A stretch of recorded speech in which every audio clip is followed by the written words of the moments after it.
Love and Friendship by Jane Austen. To Madame la Comtesse de Feuillide, this novel is inscribed by her obliged humble servant the author. Deceived in friendship and betrayed in love. Letter the First. From Isabel to Laura. How often, in answer to my repeated entreaties that you would give my daughter a regular detail of the misfortunes and adventures of your life, have you said, "No, my friend, never will I comply with your request, till I may be no longer in danger of again experiencing such dreadful ones." Surely that time is now at hand. You are this day 55. If a woman may ever be said to be in safety from the determined perseverance of disagreeable lovers, and the cruel persecutions of obstinate fathers, surely it must be at such a time of life. Isabel. Letter Second. Laura to Isabel. Although I cannot agree with you in supposing that I shall never again be exposed to misfortunes as unmerited as those I have already experienced, yet to avoid the imputation of obstinacy or ill nature, I will gratify the curiosity of your daughter, and may the fortitude with which I have suffered the many afflictions of my past life prove to her a useful lesson for the support of those which may befall her in her own. Laura. Letter Third. Laura to Marianne. As the daughter of my most intimate friend, I think you entitled to that knowledge of my unhappy story which your mother has so often solicited me to give you. My father was a native of Ireland, and an inhabitant of Wales. My mother was the natural daughter of a Scotch peer by an Italian opera girl. I was born in Spain, and received my education at a convent in France. When I had reached my 18th year, I was recalled by my parents to my paternal roof in Wales. Our mansion was situated in one of the most romantic parts of the Vale of Usk. Though my charms are now considerably softened and somewhat impaired by the misfortunes I have undergone, I was once beautiful. But lovely as I was, the graces of my person were the least of my perfections. Of every accomplishment accustomary to my sex, I was mistress. When in the convent, my progress had always exceeded my instructions, my acquirements had been wonderful for my age, and I had shortly surpassed my masters. In my mind, every virtue that could adorn it was centred. It was the rendezvous of every good quality and of every noble sentiment. A sensibility too tremblingly alive to every affliction of my friends, my acquaintance, and particularly to every affliction of my own, was my only fault, if a fault it could be called. Alas, how altered now! Though indeed my own misfortunes do not make less impression on me than they ever did, yet now I never feel for those of another. My accomplishments too begin to fade. I can neither sing so well, nor dance so gracefully as I once did, and I have entirely forgotten the minuet de la cour. Adieu, Laura. Letter Fourth. Laura to Marianne. Our neighbourhood was small, for it consisted only of your mother. She may probably have already told you that being left by her parents in indigent circumstances, she had retired into Wales on economical motives. There it was our friendship first commenced. Isabel was then 21. Though pleasing both in her person and manners, between ourselves, she never possessed the 100th part of my beauty or accomplishments. Isabel had seen the world. She had passed 2 years at one of the first boarding schools in London, had spent a fortnight in Bath, and had supped one night in Southampton. "Beware, my Laura," she would often say, "beware of the insipid vanities and idle dissipations of the metropolis of England. Beware of the unmeaning luxuries of Bath, and of the stinking fish of Southampton." "Alas!" exclaimed I, "how am I to avoid those evils I shall never be exposed to? What probability is there of my ever tasting the dissipations of London, the luxuries of Bath, or the stinking fish of Southampton? I, who am doomed to waste my days of youth and beauty in a humble cottage in the Vale of Usk. Ah, little did I then think I was ordained so soon to quit that humble cottage for the deceitful pleasures of the world. Adieu, Laura. Letter 5th. Laura to Marianne. One evening in December, as my father, my mother, and myself were arranged in social converse round our fireside, we were on a sudden greatly astonished by hearing a violent knocking on the outward door of our rustic cot. My father started. "What noise is that?" said he. "It sounds like a loud rapping at the door," replied my mother. "It does indeed," cried I. "I am of your opinion," said my father. "It certainly does appear to proceed from some uncommon violence exerted against our unoffending door." "Yes," exclaimed I cannot help thinking it must be somebody who knocks for admittance." "That is another point," replied he. "We must not pretend to determine on what motive the person may knock, though that some one does rap at the door, I am partly convinced." Here a second tremendous rap interrupted my father in his speech, and somewhat alarmed my mother and me. "Had we better not go and see who it is?" said she. "The servants are out." "I think we had," replied I. "Certainly," added my father, "by all means." "Shall we go now?" said my mother. "The sooner the better," answered he. "Oh, let no time be lost!" cried I. A third more violent rap than ever again assaulted our ears. "I am certain there is somebody knocking at the door," said my mother. "I think there must," replied my father. "I fancy the servants are returned," said I. "I think I hear Mary going to the door." "I am glad of it," cried my father, "for I long to know who it is." I was right in my conjecture, for Mary instantly entering the room informed us that a young gentleman and his servant were at the door, who had lost their way, were very cold, and begged leave to warm themselves by our fire. "Won't you admit them?" said I. "You have no objection, my dear?" said my father. "None in the world," replied my mother. Mary, without waiting for any further commands, immediately left the room, and quickly returned, introducing the most beauteous and amiable youth I had ever beheld. The servant she kept to herself. My natural sensibility had already been greatly affected by the sufferings of the unfortunate stranger, and no sooner did I first behold him, than I felt that on him the happiness or misery of my future life must depend. Adieu, Laura. Letter 6th. Laura to Marianne. The noble youth informed us that his name was Lindsay. For particular reasons, however, I shall conceal it under that of Talbot. He told us that he was the son of an English baronet, that his mother had been for many years no more, and that he had a sister of the middle size. "My father," he continued, "is a mean and mercenary wretch. It is only to such particular friends as this dear party that I would thus betray his failings. Your virtues, my amiable Polydore," addressing himself to my father, "yours, dear Claudia, and yours, my charming Laura, call on me to repose in you my confidence." We bowed. My father, seduced by the false glare of fortune and the deluding pomp of title, insisted on my giving my hand to Lady Dorothea. "No, never," exclaimed I. "Lady Dorothea is lovely and engaging.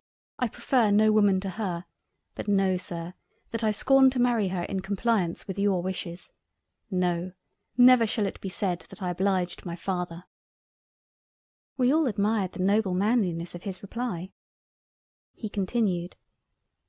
Sir Edward was surprised. He had perhaps little expected to meet with so spirited an opposition to his will. "Where, Edward, in the name of wonder," said he, "did you pick up this unmeaning gibberish? You have been studying novels, I suspect."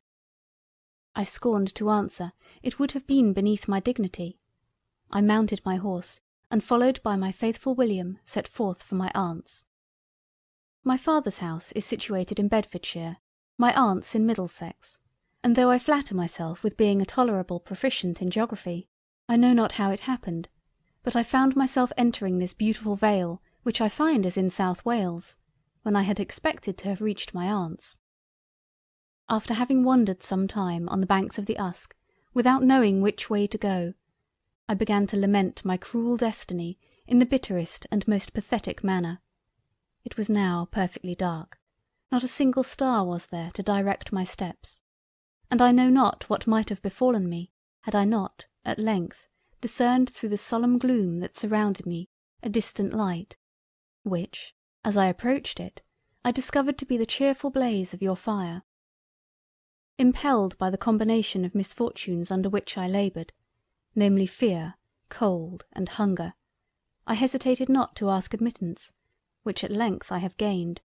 And now, my adorable Laura," continued he, taking my hand, "when may I hope to receive that reward of all the painful sufferings I have undergone during the course of my attachment to you, to which I have ever aspired?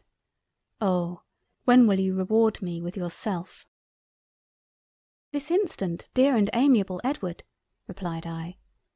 We were immediately united by my father, who, though he had never taken orders, had been bred to the church. Adieu, Laura.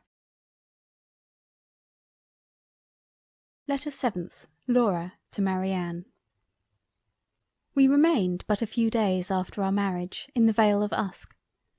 After taking an affecting farewell of my father, my mother, and my Isabel, I accompanied Edward to his aunt's in Middlesex. Philippa received us both with every expression of affectionate love.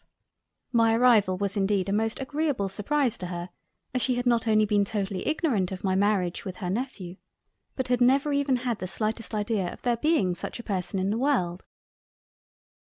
Augusta, the sister of Edward, was on a visit to her when we arrived. I found her exactly what her brother had described her to be, of the middle size. She received me with equal surprise, though not with equal cordiality, as Philippa. There was a disagreeable coldness and forbidding reserve in her reception of me, which was equally distressing and unexpected. None of that interesting sensibility or amiable sympathy in her manners and address to me, when we first met, which should have distinguished our introduction to each other. Her language was neither warm nor affectionate. Her expressions of regard were neither animated nor cordial. Her arms were not opened to receive me to her heart, though my own were extended to press her to mine. A short conversation between Augusta and her brother, which I accidentally overheard, increased my dislike to her, and convinced me that her heart was no more formed for the soft ties of love than for the endearing intercourse of friendship. "But do you think that my father will ever be reconciled to this imprudent connection?" said Augusta. "Augusta," replied the noble youth, "I thought you had a better opinion of me than to imagine I would so abjectly degrade myself as to consider my father's concurrence in any of my affairs either of consequence or concern to me. Tell me, Augusta, with sincerity, did you ever know me to consult his inclinations, or follow his advice in the least trifling particular, since the age of 15? "Edward," replied she, "you are surely too diffident in your own praise. Since you were 15 only? My dear brother, since you were 5 years old, I entirely acquit you of ever having willingly contributed to the satisfaction of your father. But still I am not without apprehensions of your being shortly obliged to degrade yourself in your own eyes by seeking a support for your wife in the generosity of Sir Edward." "Never, never, Augusta, will I so demean myself," said Edward. "Support? What support will Laura want which she can receive from him?" "Only those very insignificant ones of victuals and drink," answered she. "Victuals and drink," replied my husband in a most nobly contemptuous manner, "and dost thou then imagine that there is no other support for an exalted mind, such as is my Laura's, than the mean and indelicate employment of eating and drinking?" "None that I know of so efficacious," returned Augusta. "And did you then never feel the pleasing pangs of love, Augusta?" replied my Edward. "Does it appear impossible to your vile and corrupted palate to exist on love? Can you not conceive the luxury of living in every distress that poverty can inflict, with the object of your tenderest affection?" "You are too ridiculous," said Augusta, "to argue with. Perhaps, however, you may in time be convinced that Here I was prevented from hearing the remainder of her speech by the appearance of a very handsome young woman, who was ushered into the room at the door of which I had been listening. On hearing her announced by the name of Lady Dorothea, I instantly quitted my post and followed her into the parlour, for I well remembered that she was the lady proposed as a wife for my Edward by the cruel and unrelenting baronet. Although Lady Dorothea's visit was nominally to Philippa and Augusta, yet I have some reason to imagine that, acquainted with the marriage and arrival of Edward, to see me was a principal motive to it. I soon perceived that though lovely and elegant in her person, and though easy and polite in her address, she was of that inferior order of beings with regard to delicate feeling, tender sentiments, and refined sensibility, of which Augusta was one. She stayed but half an hour, and neither in the course of her visit confided to me any of her secret thoughts, nor requested me to confide in her any of mine. You will easily imagine, therefore, my dear Marianne, that I could not feel any ardent affection or very sincere attachment for Lady Dorothea. Adieu, Laura. Letter 8th. Laura to Marianne, in continuation. Lady Dorothea had not left us long before another visitor, as unexpected a one as her ladyship, was announced. It was Sir Edward, who, informed by Augusta of her brother's marriage, came doubtless to reproach him for having dared to unite himself to me without his knowledge. But Edward, foreseeing his design, approached him with heroic fortitude as soon as he entered the room, and addressed him in the following manner. Sir Edward, I know the motive of your journey here. You come with the base design of reproaching me for having entered into a dissoluble engagement with my Laura without your consent. But, sir, I glory in the act. It is my greatest boast that I have incurred the displeasure of my father. So saying, he took my hand, and whilst Sir Edward, Philippa, and Augusta were doubtless reflecting with admiration on his undaunted bravery, led me from the parlour to his father's carriage, which yet remained at the door, and in which we were instantly conveyed from the pursuit of Sir Edward. The postilions had at first received orders only to take the London road. As soon as we had sufficiently reflected, however, we ordered them to drive to the seat of Edward's most particular friend, which was but a few miles distant. At we arrived in a few hours, and on sending in our names, were immediately admitted to Sophia, the wife of Edward's friend. After having been deprived during the course of 3 weeks of a real friend, for such I term your mother, imagine my transports at beholding one most truly worthy of the name. Sophia was rather above the middle size, most elegantly formed. A soft languor spread over her lovely features, but increased their beauty. It was the characteristic of her mind. She was all sensibility and feeling. We flew into each other's arms, and after having exchanged vows of mutual friendship for the rest of our lives, instantly unfolded to each other the most inward secrets of our hearts. We were interrupted in the delightful employment by the entrance of Augustus, Edward's friend, who was just returned from a solitary ramble. Never did I see such an affecting scene as was the meeting of Edward and Augustus. "My life, my soul!" exclaimed the former. "My adorable angel!" replied the latter, as they flew into each other's arms. It was too pathetic for the feelings of Sophia and myself. We fainted alternately on a sofa. Adieu, Laura. Letter the 9th. From the same to the same. Towards the close of day we received the following letter from Philippa. Sir Edward is greatly incensed by your abrupt departure. He has taken back Augusta to Bedfordshire. Much as I wish to enjoy again your charming society, I cannot determine to snatch you from that of such dear and deserving friends. When your visit to them is terminated, I trust you will return to the arms of your Philippa. We returned a suitable answer to this affectionate note, and after thanking her for her kind invitation, assured her that we would certainly avail ourselves of it whenever we might have no other place to go to. Though certainly nothing could, to any reasonable being, have appeared more satisfactory than so grateful a reply to her invitation, Yet I know not how it was, but she was certainly capricious enough to be displeased with our behaviour, and in a few weeks after, either to revenge our conduct or relieve her own solitude, married a young and illiterate fortune hunter. This imprudent step, though we were sensible that it would probably deprive us of that fortune which Philippa had ever taught us to expect, could not on our own accounts excite from our exalted minds a single sigh, yet fearful lest it might prove a source of endless misery to the deluded bride, our trembling sensibility was greatly affected when we were first informed of the event. The affectionate entreaties of Augustus and Sophia that we would for ever consider their house as our home, easily prevailed on us to determine never more to leave them. In the society of my Edward and this amiable pair I passed the happiest moments of my life.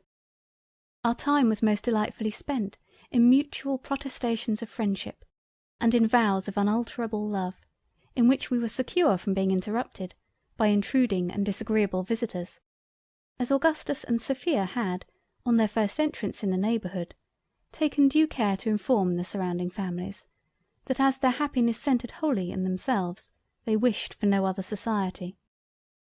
But alas! my dear Marianne, such happiness as I then enjoyed was too perfect to be lasting. A most severe and unexpected blow at once destroyed every sensation of pleasure. Convinced as you must be from what I have already told you concerning Augustus and Sophia, that there never were a happier couple, I need not, I imagine, inform you that their union had been contrary to the inclinations of their cruel and mercenary parents, who had vainly endeavoured, with obstinate perseverance, to force them into a marriage with those whom they had ever abhorred.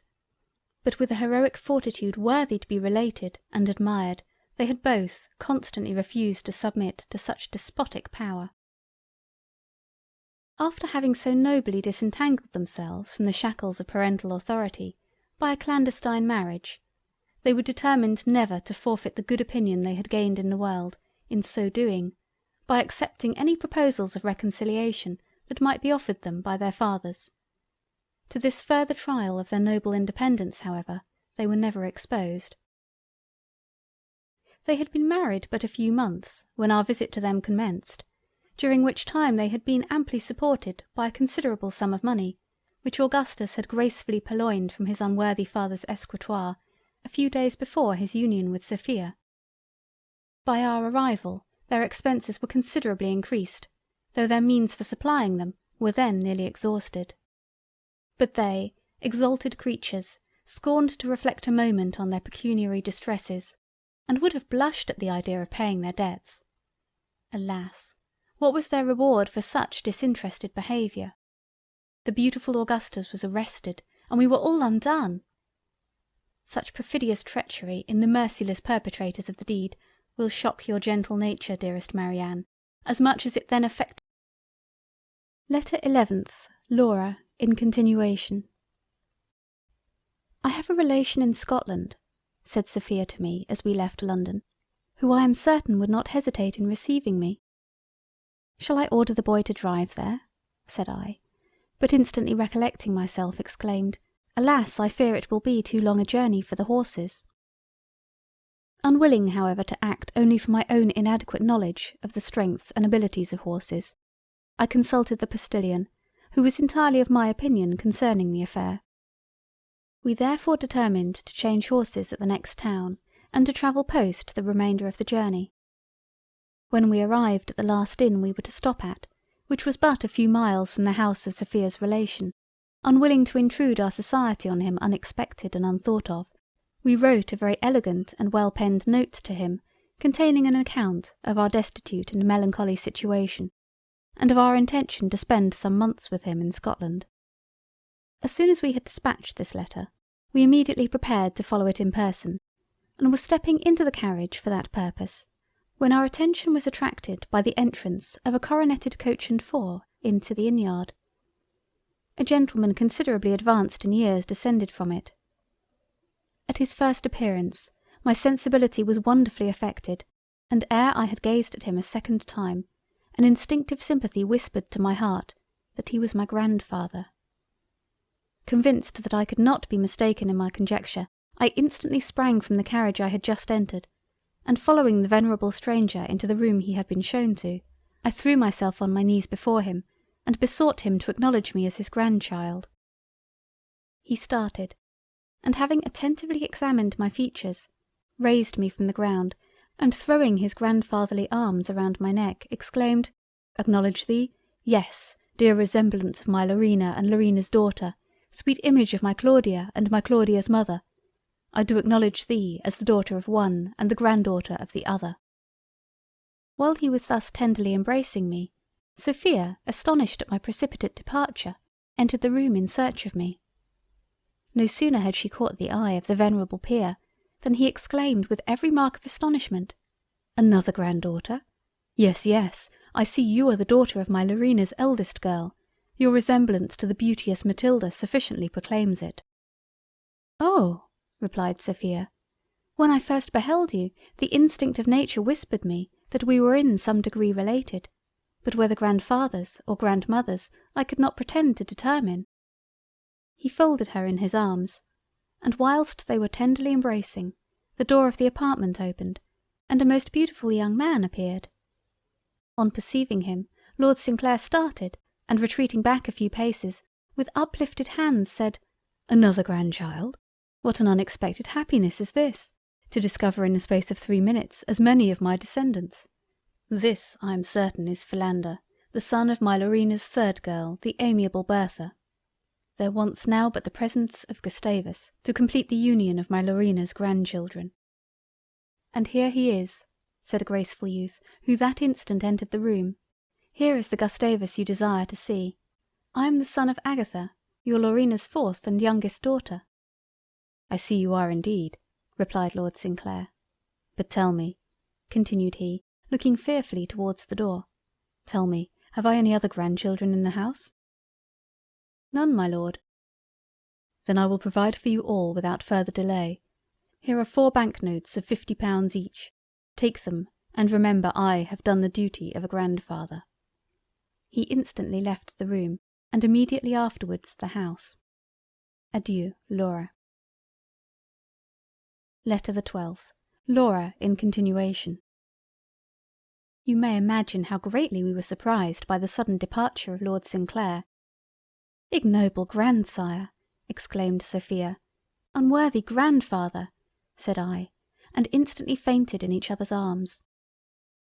How long we remained in this situation I know not, but when we recovered we found ourselves alone, without either Gustavus, Philander, or the banknotes. As we were deploring our unhappy fate, the door of the apartment opened, and Macdonald was announced. He was Sophia's cousin.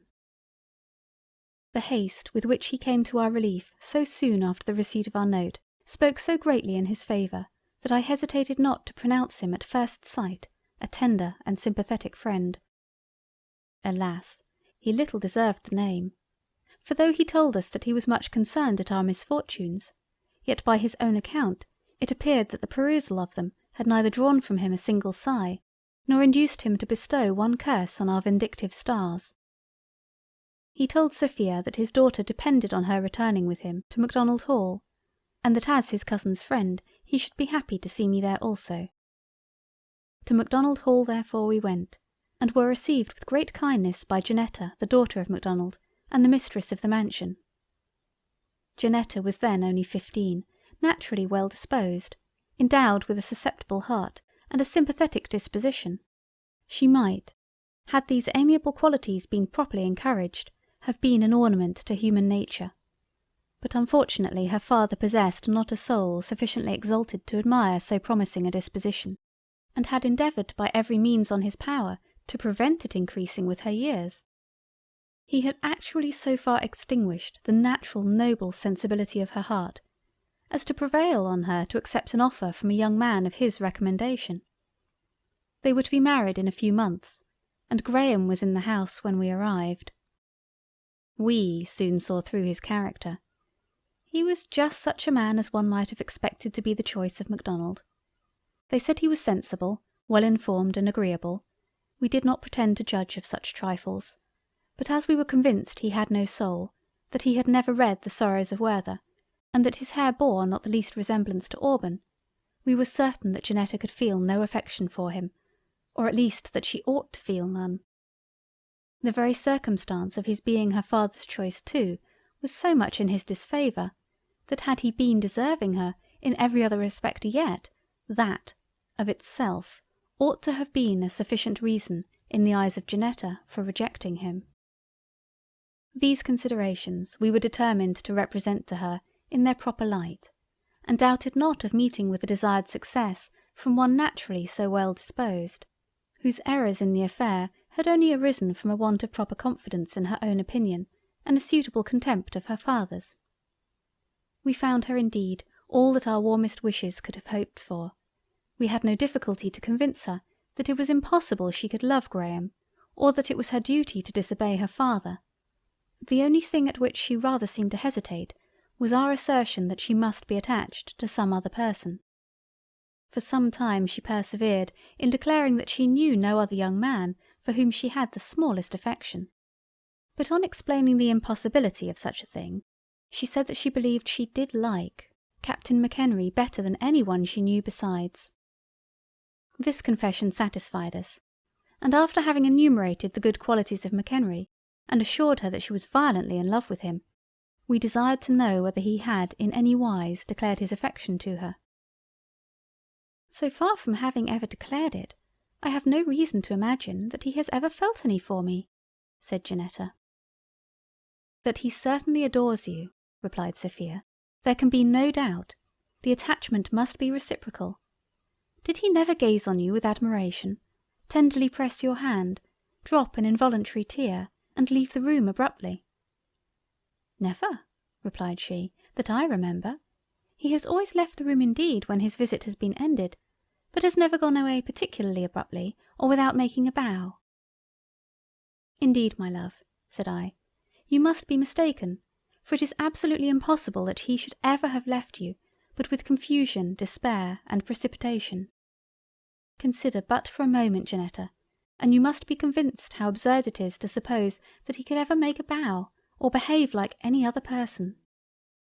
Having settled this point to our satisfaction, the next we took into consideration was to determine in what manner we should inform McHenry of the favourable opinion Janetta entertained of him. We at length agreed to acquaint him with it by an anonymous letter, which Sophia drew up in the following manner. O happy lover of the beautiful Janetta! O amiable possessor of her heart, whose hand is destined to another! Why do you thus delay a confession of your attachment to the amiable object of it? Oh, consider that a few weeks will at once put an end to every flattering hope that you may now entertain, by uniting the unfortunate victim of her father's cruelty to the execrable and detested Graham.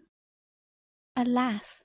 Why do you thus so cruelly connive at the projected misery of her and of yourself, by delaying to communicate that scheme which had doubtless long possessed your imagination?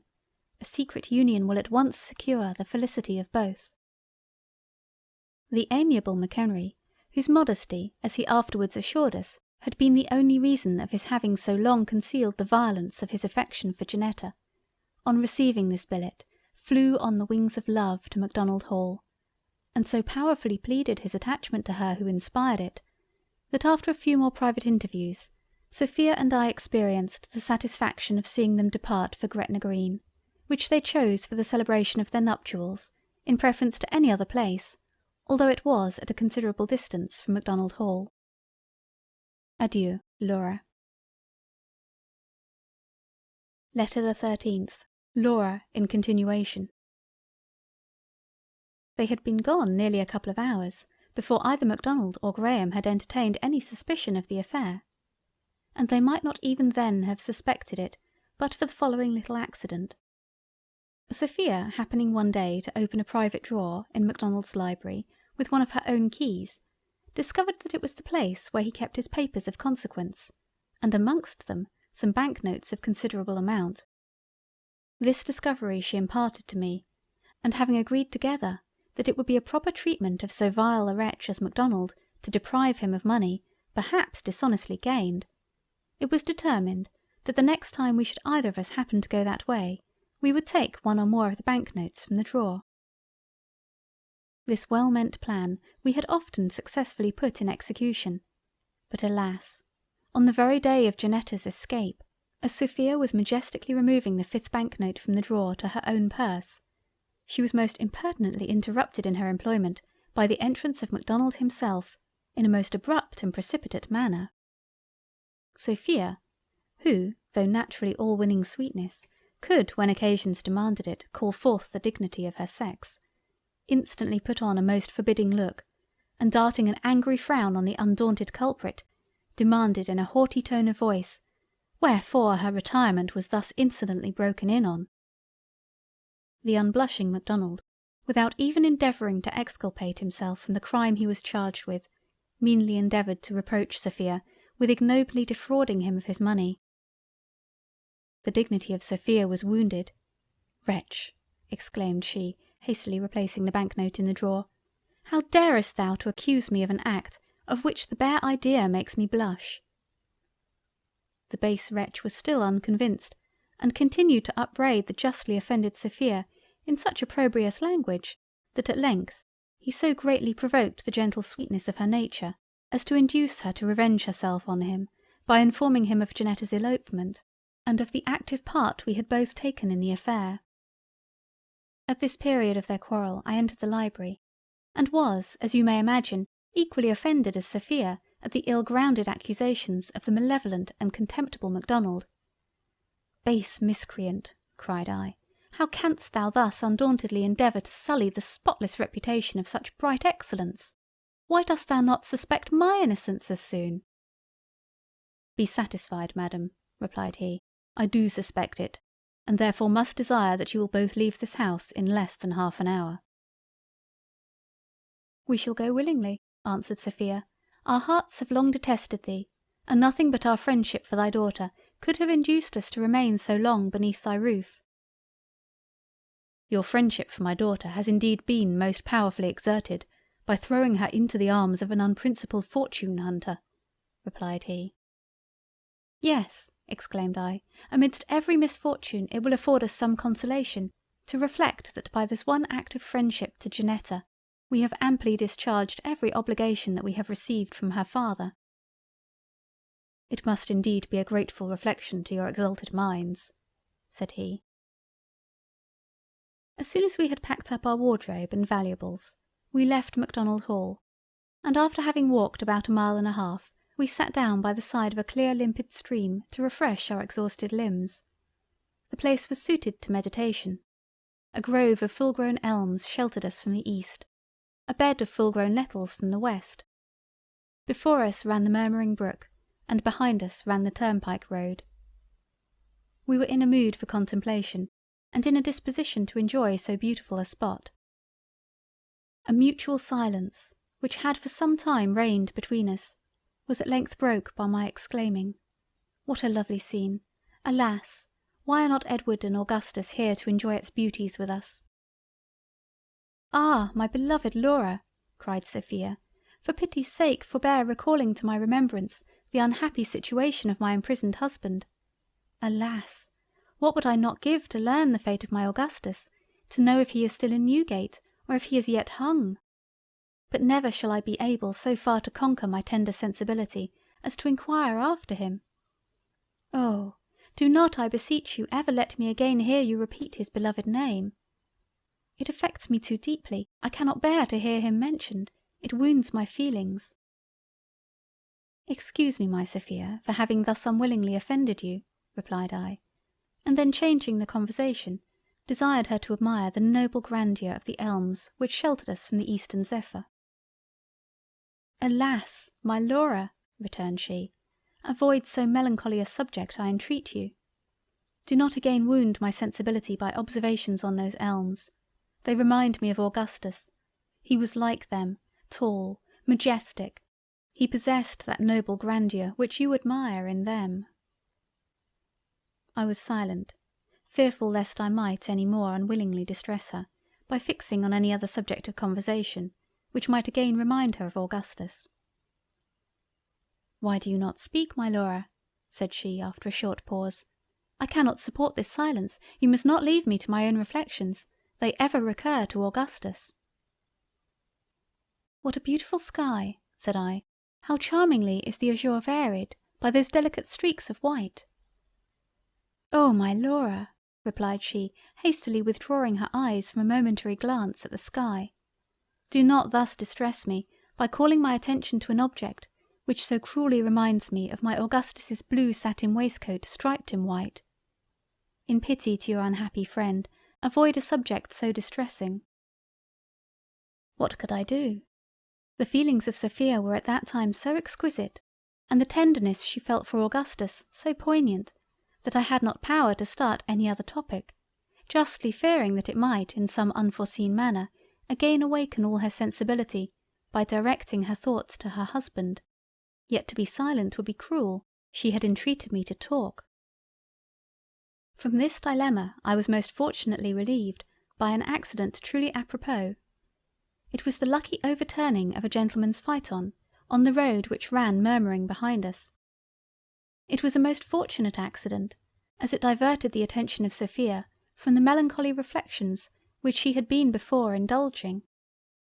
We instantly quitted our seats, and ran to the rescue of those who, but a few moments before, had been in so elevated a situation as a fashionably high phaeton, but who were now laid low and sprawling in the dust.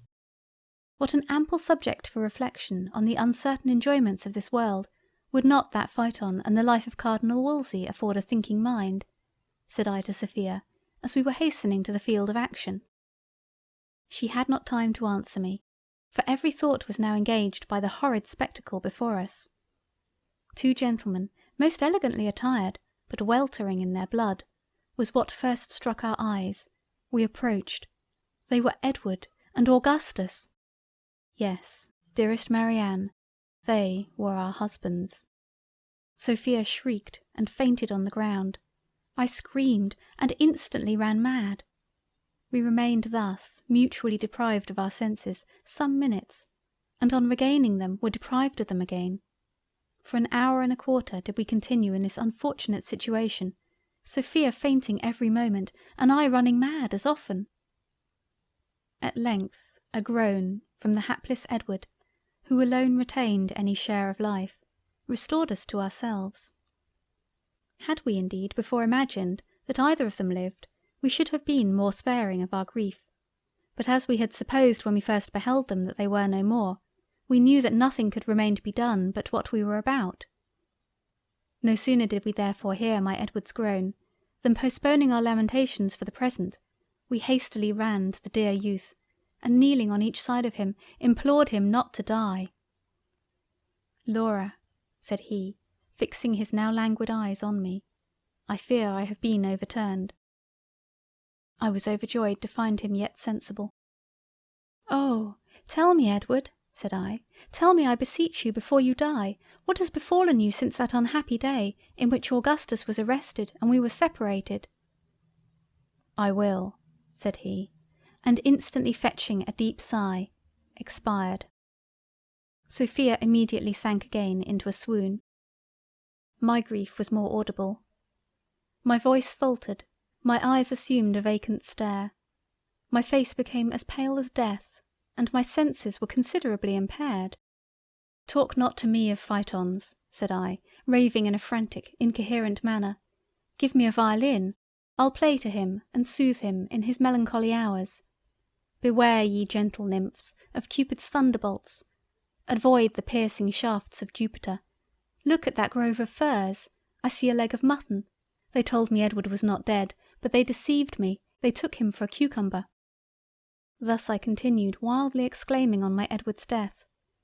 For 2 hours did I rave thus madly, and should not then have left off, as I was not in the least fatigued, had not Sophia, who was just recovered from her swoon, entreated me to consider that night was now approaching, and that the damps began to fall. "And whither shall we go," said I, "to shelter us from either?" "To that white cottage," replied she, pointing to a neat building which rose up amidst the grove of elms, and which I had not before observed. I agreed, and we instantly walked to it. We knocked at the door. It was opened by an old woman. On being requested to afford us a night's lodging, she informed us that her house was but small, that she had only 2 bedrooms, but that, however, we should be welcome to one of them. We were satisfied, and followed the good woman into the house, where we were greatly cheered by the sight of a comfortable fire. She was a widow, and had only one daughter, who was then just 17, one of the best of ages, but alas, she was very plain, and her name was Bridget. Nothing, therefore, could be expected from her. She could not be supposed to possess either exalted ideas, delicate feelings, or refined sensibilities. She was nothing more than a mere good-tempered, civil, and obliging young woman. As such we could scarcely dislike her. She was only an object of contempt. Adieu, Laura. Letter the 14th. Laura, in continuation. Arm yourself, my amiable young friend, with all the philosophy you are mistress of. Summon up all the fortitude you possess. For alas, in the perusal of the following pages, your sensibility will be most severely tried. Ah, what were the misfortunes I had before experienced, and which I have already related to you, to the one I am now going to inform you of. The death of my father, and my mother, and my husband, though almost more than my gentle nature could support, were trifles in comparison to the misfortune I am now proceeding to relate. The morning after our arrival at the cottage, Sophia complained of a violent pain in her delicate limbs, accompanied with a disagreeable headache. She attributed it to a cold caught by her continued faintings in the open air, as the dew was falling the evening before. This I feared was but too probably the case, since how could it otherwise be accounted for that I should have escaped the same indisposition, but by supposing that the bodily exertions I had undergone, in my repeated fits of frenzy, had so effectively circulated and warmed my blood, as to make me proof against the chilling damps of night. Whereas Sophia, lying totally inactive on the ground, must have been exposed to all their severity. I was most seriously alarmed by her illness, which, trifling as it may appear to you, a certain instinctive sensibility whispered me, would in the end be fatal to her. Alas, my fears were but too fully justified. She grew gradually worse, and I daily became more alarmed for her. At length she was obliged to confine herself solely to the bed allotted us by our worthy landlady. Her disorder turned to a galloping consumption, and in a few days carried her off. Amidst all my lamentations for her, and violent you may suppose they were, I yet received some consolation in the reflection of my having paid every attention to her that could be offered in her illness. I had wept over her every day, had bathed her sweet face with my tears, and had pressed her fair hands continually in mine. My beloved Laura, said she, a few hours before she died, take warning from my unhappy end, and avoid the imprudent conduct which had occasioned it. Beware of fainting fits. Though at the time they may be refreshing and agreeable, yet believe me, they will in the end, if too often repeated, and at improper seasons, prove destructive to your constitution. My fate will teach you this. I die a martyr to my grief for the loss of Augustus. One fatal swoon has cost me my life. Beware of swoons, dear Laura. A frenzy fit is not 1/4 so pernicious. It is an exercise to the body, and if not too violent, is, I dare say, conducive to health in its consequences. Run mad as often as you choose, but do not faint. These were the last words she ever addressed to me. It was her dying advice to her afflicted Laura, who has ever most faithfully adhered to it. After having attended my lamented friend to her early grave, I immediately, though late at night, left the detested village in which she died, and near which had expired my husband and Augustus. I had not walked many yards from it before I was overtaken by a stage-coach, in which I instantly took a place, determined to proceed in it to Edinburgh, where I hoped to find some kind, some pitying friend, who would receive and comfort me in my afflictions. It was so dark when I entered the coach, that I could not distinguish the number of my fellow travellers. I could only perceive that they were many. Regardless, however, of anything concerning them, I gave myself up to my own sad reflections. A general silence prevailed, a silence which was by nothing interrupted, but by the loud and repeated snores of one of the party. What an illiterate villain must that man be, thought I to myself. What a total want of delicate refinement must he have, who can thus shock our senses by such a brutal noise. He must, I am certain, be capable of every bad action. There is no crime too black for such a character. Thus reasoned I within myself, and doubtless such were the reflections of my fellow travellers. At length, returning day enabled me to behold the unprincipled scoundrel who had so violently disturbed my feelings. It was Sir Edward, the father of my deceased husband. By his side sat Augusta, and on the same seat with me were your mother and Lady Dorothea. Imagine my surprise at finding myself thus seated amongst my old acquaintance. Great as was my astonishment, it was yet increased when on looking out of windows I beheld the husband of Philippa, with Philippa by his side on the coach-box, and when on looking behind I beheld Philander and Gustavus in the basket. "Oh heavens!" exclaimed I, "is it possible that I should so unexpectedly be surrounded by my nearest relations and connections?" These words roused the rest of the party, and every eye was directed to the corner in which I sat. "Oh my Isabel!"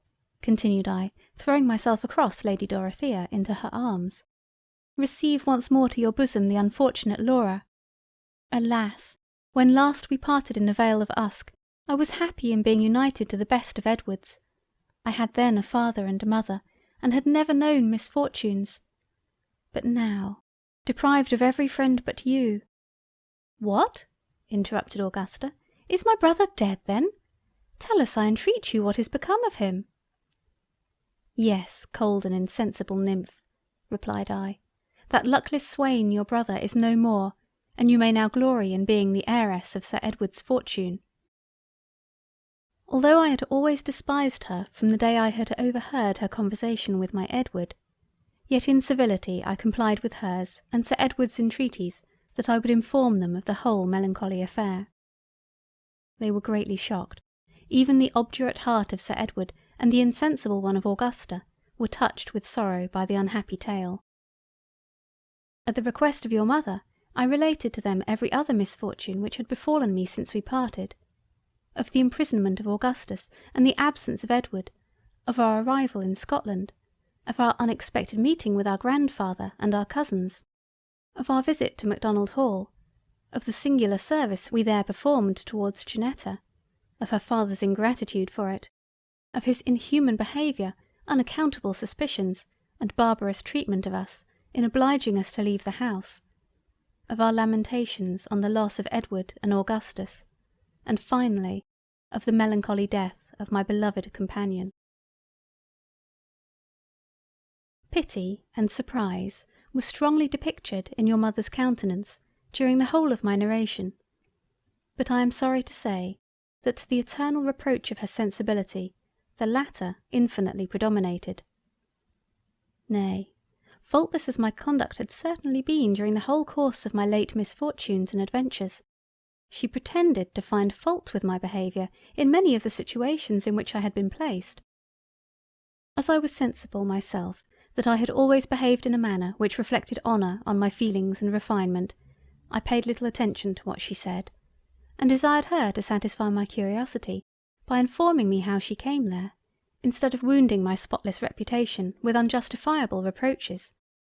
As soon as she had complied with my wishes in this particular, and had given me an accurate detail of everything that had befallen her since our separation, the particulars of which, if you are not already acquainted with, your mother will give you, I applied to Augusta for the same information respecting herself, Sir Edward, and Lady Dorothea.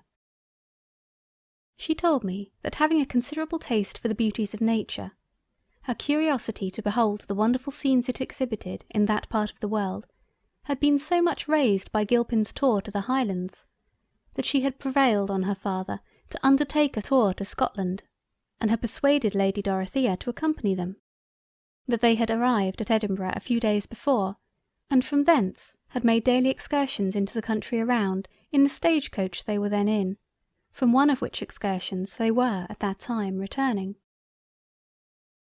My next inquiries were concerning Philippa and her husband, the latter of whom I learned, having spent all her fortune, had recourse, for subsistence, to the talent in which he had always most excelled, namely driving, and that, having sold everything which belonged to them except their coach, had converted it into a stage, and in order to be removed from any of his former acquaintance, had driven it to Edinburgh, from whence he went to Stirling every other day.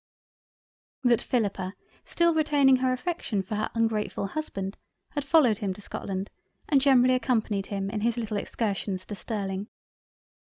"It has only been to throw a little money into their pockets," continued Augusta, "that my father has always travelled in their coach to view the beauties of the country since our arrival in Scotland, for it would certainly have been much more agreeable to us to visit the Highlands in a post-chaise, than merely to travel from Edinburgh to Stirling, and from Stirling to Edinburgh, every other day, in a crowded and uncomfortable stage."